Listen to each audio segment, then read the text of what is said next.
बिस्मिल्लाहिर्रहमानिर्रहीम। अस्सलाम वालेकुम everyone, this is Sameer Rahman. और आज के लेक्चर में हमने एसिड रेन को स्टडी करना है।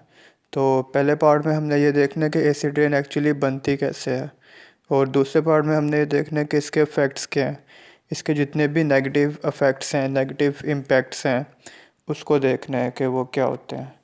तो पहले अगर हम बात करें एसिड रेन की कि ये बनती कैसे है, तो जब भी दो अहम एयर पोल्यूटेंट्स जो कि सल्फ़र के ऑक्साइड्स और नाइट्रोजन के ऑक्साइड्स हैं, ये जब भी वाटर से रिएक्ट करते हैं तो ऐसे में सल्फ्यूरिक एसिड और नाइट्रिक एसिड, ये दो एसिड्स हैं जो कि प्रोड्यूस होते हैं। अब ये दोनों एसिड्स जब भी पानी के साथ मिलते हैं और ख़ास तौर पर बारिश की फॉर्म में ये गिरते हैं तो उसको एसिड रेन कहते हैं। ठीक है। अब आप लोग फिगर 4.8 में देखोगे कि ये मैन मेड सोर्सेज में आपको SO2 निकलती हुई नज़र आ रही है। इसके साथ साथ NO2 और NO गैस ये निकलती हुई नज़र आ रही है। SO2 का मतलब है कि ये सल्फ़र का ऑक्साइड है, और NO2 और NO का मतलब है कि ये नाइट्रोजन के ऑक्साइड्स हैं। ये तीनों चीज़ें एयर पोल्यूटेंट्स हैं। ठीक है। एक सल्फ़र के ऑक्साइड्स हैं और दूसरी नाइट्रोजन के ऑक्साइड्स हैं। इसी के साथ साथ आप नेचुरल सोर्सेज में देख सकते हो कि SO2 गैस भी निकल रही है और ये ऊपर जा रही है, और ये सब चीज़ें मिलकर सल्फ्यूरिक एसिड और नाइट्रिक एसिड को बना रहे हैं। तो जब भी ये क्लाउड्स के साथ मिलता है, अब क्लाउड्स में चूँकि मोस्टली वाटर ही होता है, तो ये दोनों एसिड्स पानी के साथ मिलते हैं, उससे एसिड रेन बनती है। तो इसके एसिड रेन ये हमारे एनवायरनमेंट के लिए बहुत ही नेगेटिव इम्पैक्ट्स, इसके बहुत ही मनफी असरात हैं। ये जब भी पानी में गिरती है तो उससे सारी एक्वेटिक लाइफ डिस्टर्ब हो जाती है। एक्वेटिक लाइफ का मतलब है जितनी भी ज़िंदगी पानी के अंदर मौजूद है, जिसमें मछलियाँ, शार्क्स, वेल सब चीज़ें आ जाती हैं।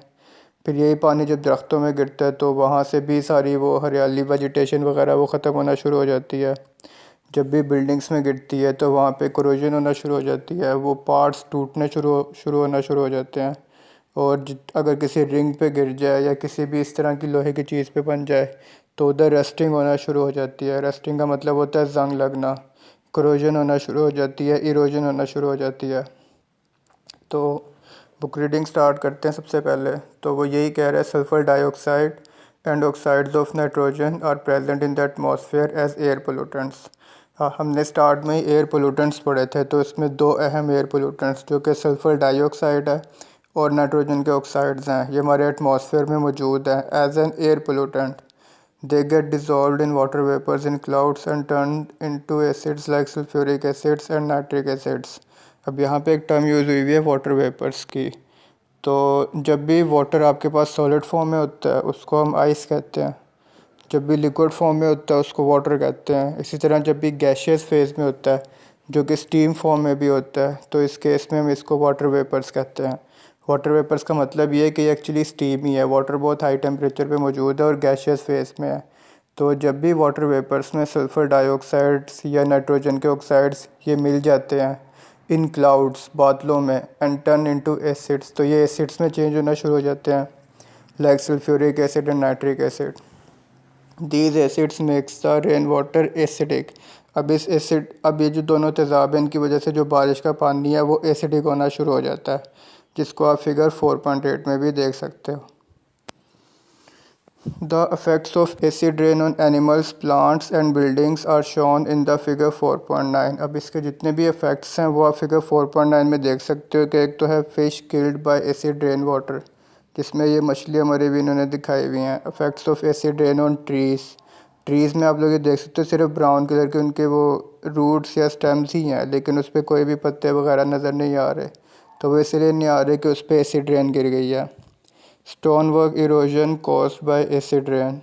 स्टोन वर्क का मतलब है वो तमाम इमारत जो कि पत्थर से बनी हुई हैं।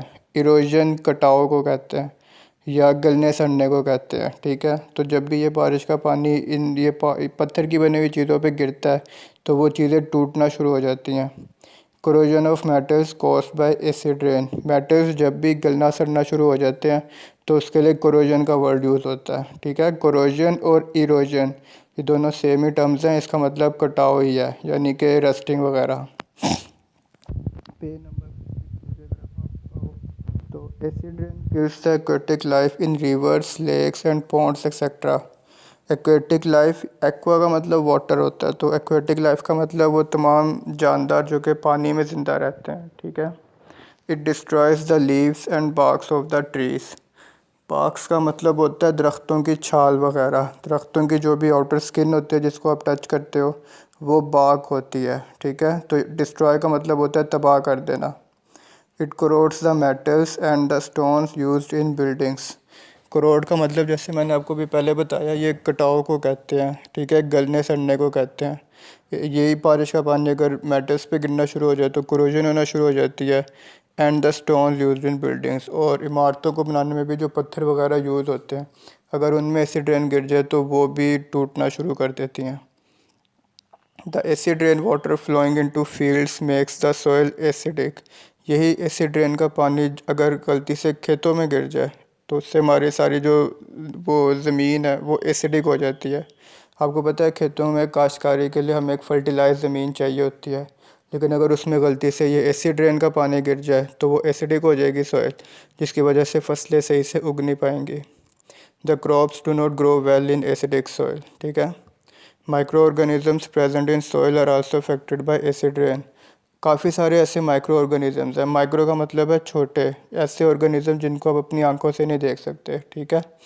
ये सॉइल में मौजूद होते हैं जो कि ज़मीन के नीचे मौजूद है और उन जिंदा रहते हैं, लेकिन अगर उनमें भी गलती से एसिड रेन का पानी गिर जाए और वो इनको टच करे तो उससे भी इनकी ज़िंदगी को ख़तरा होता है और काफ़ी मनफी असरात उन पर मुरतब होते हैं। अब आप लोगों ने करना ये है कि होमवर्क में एक तो एसिड रेन को आपने याद करना है और इसको लिखना है। इसकी मार्किंग मैं आपको बता देता हूँ। आपने क्वेश्चन में लिखना है एक्सप्लेन एसिड रेन, और इसके आंसर में जहाँ से ये फर्स्ट पैराग्राफ है sulphur dioxide and oxides of nitrogen, यहाँ से लेके these acids makes the rain water acidic, यहाँ तक ये फर्स्ट पार्ट है उसके डेफिनेशन का, ठीक है। और इसी क्वेश्चन में आपने हेडिंग देनी है अफेक्ट्स की, और पेज नंबर 53 की फर्स्ट लाइन से लिखना स्टार्ट करना है।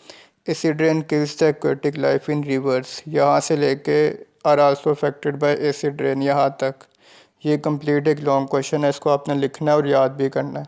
और लास्ट में मैंने आपको 2 लॉन्ग क्वेश्चन करवाए थे ओज़ोन डिप्लीशन और ग्लोबल वार्मिंग के, और वो मैंने सिर्फ लिखने के लिए दिए थे, लेकिन इस दफ़ा आपने एसिड रेन के साथ उन दोनों को भी अच्छे से याद करना है, ठीक है। तो इसी के साथ आज का लेक्चर आपका कंप्लीट होता है, एंड अल्लाह हाफिज़।